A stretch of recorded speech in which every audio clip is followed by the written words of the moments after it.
আপনার বিবাহিত জীবনে কত সময় চলছে, মানে কতদিন হয়েছে? অনেকদিন, ৬-৭ মাস তো হয়ে গেছে। ৬-৭ মাস হয়ে গেছে। তার নাম কি? তার নাম কায়েস আহমেদ সেলিম। কায়েস আহমেদ সেলিম। উনি পেশায় সংবাদকর্মী বা সাংবাদিক। কোথায় কাজ করছে আমরা জানতে পারি? এটা আমরা প্রকাশ করবো না, সমস্যা নেই। কেন প্রকাশ করবে না, তাহলে জানতে চাচ্ছেন কেন? আচ্ছা ঠিক আছে, আমরা প্রকাশ করবো, আপনি বলুন। উনি প্রিন্ট মিডিয়াতে আছেন। ওকে। আর উনি খুব বেশি ঠিক আমার মতো না, উনি একটু নেপথ্যে থাকতেই পছন্দ করেন।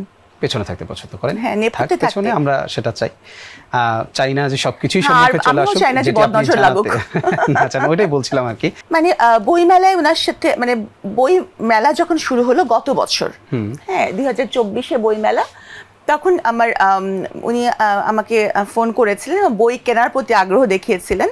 উনি সাংবাদিক, হ্যাঁ, তো এমনি সাংবাদিকদের প্রতি আমার একটা মানে দুর্বলতা আছে, হ্যাঁ, মানে তো আমি যখন উনি আমার বই কিনতে চাইলেন এবং উনি বললেন যে আমি একবারে 100টা বই নিব, তো আমি খুব, মানে বই হচ্ছে আমার জীবন, হ্যাঁ, বইয়ের প্রতি যখন কেউ আগ্রহ দেখায় তখন তার প্রতি আমার একটা সফট কর্নার এমনি আসে। তো যখন উনি বললেন, আমি বললাম যে আপনি 100টা বই নেবেন? বলে হ্যাঁ 100টা বই নেব, চাইলে আপনি চাইলে আমি এর বেশি, তুমি চাইলে এর চেয়ে বেশিও নিতে পারি।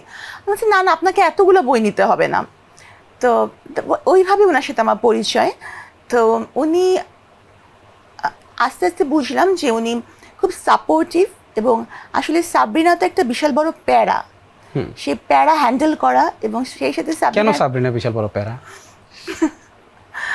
এটা হচ্ছে যে আসলে আমি কি বলবো, আমি নিজে যে ধরনের, মানে আমার লাইফে সবসময় খুবই ব্যস্ততা, অনেক কাজ, তারপর আবার মামলা, মানে সব কিছু মিলাতে সাবরিনা একটা প্যারাময় জিনিসই।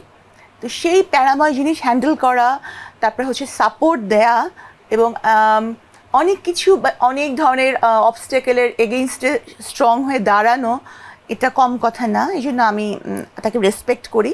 তো উনি সেই দায়িত্বটা নিয়েছেন, এবং আমার মনে হয় যে আমি এটা মনেই করেছিলাম যে আমার আসলেই আমার মানে সব রকম সাপোর্টের জন্য এমন একজন মানুষ দরকার যে যিনি শক্ত করে আমার হাত ধরতে পারবেন এবং পুরো ওয়ার্ল্ডকে ফেস করতে পারবেন।